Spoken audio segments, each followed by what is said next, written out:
खुदावन ने हमें कलाम में भेड़ ही क्यों कहा है? उसने कहा है तुम मेरी भेड़ें हो और मैं तुम्हारा अच्छा चरवाहा हूँ। खुदावन ने हमें इसलिए भेड़ कहा है क्योंकि भेड़ की और आदमी की और भेड़ की कुछ कैरेक्टरिस्टिक्स सेम है, इसलिए खुदावन ने हमें भेड़ कहा है।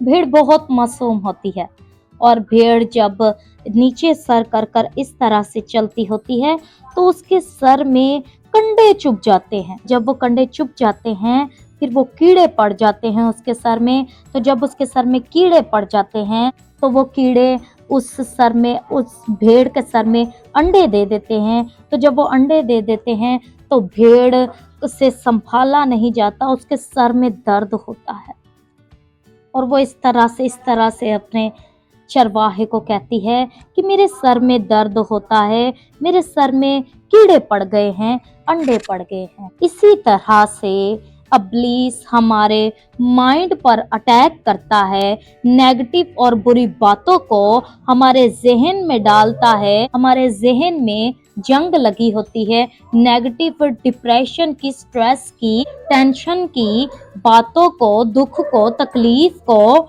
टॉर्चर वो हमें जहन से टॉर्चर करता है।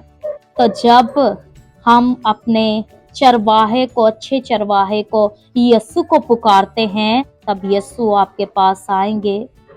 तो उसने कहा मैं तेरे सर पर तेल मलूंगा। तो चरवाहा भी इसी तरह से करता है कि भेड़ के सर में तेल लेकर सर में तेल मलता है। यीशु भी हमारा अच्छा चरवाहा है।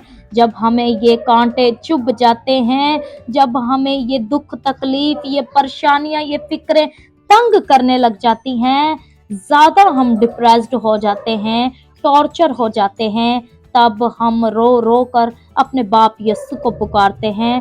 तब वो आता है और हमारे सर में तेल मल देता है। इसी तरह से जब आप भी डिप्रेस हो, परेशान हो, थक गए हैं इन फिक्रों के बोझ को उठाते उठाते, तो आए यीशु को पुकारें और वो आपके सर पर तेल मलेगा और आपको सुकून बख्शेगा, आपको सब्र, तसल्ली बख्शेगा। God bless.